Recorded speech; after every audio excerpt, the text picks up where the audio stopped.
come comune vi costituirete parte civile? Stiamo valutando con gli uffici competenti se è il caso di intraprendere questa azione legale. Potrebbe aggiungersi anche il comune di Montebelluna alla lista di parti civili già iscritte per il secondo processo a Vincenzo Consoli per il fallimento di Veneto Banca. L'udienza preliminare è fissata per sabato prossimo 12 febbraio e l'accusa all'ex amministratore delegato è estesa anche ad altri alti vertici della Banca di Montebelluna.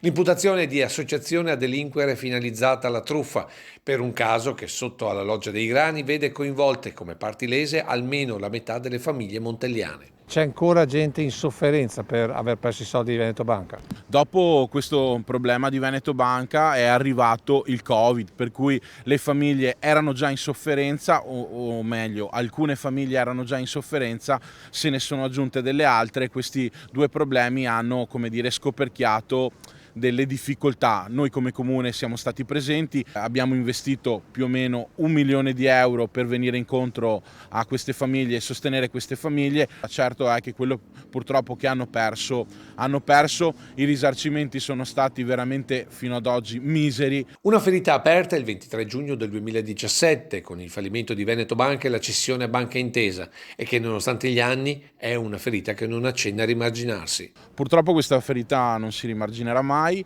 però siamo un popolo che comunque va avanti, si rimbocca le maniche, cerca di superare gli ostacoli, però è bene per tutti ricordare quello che abbiamo subito perché non accada in futuro.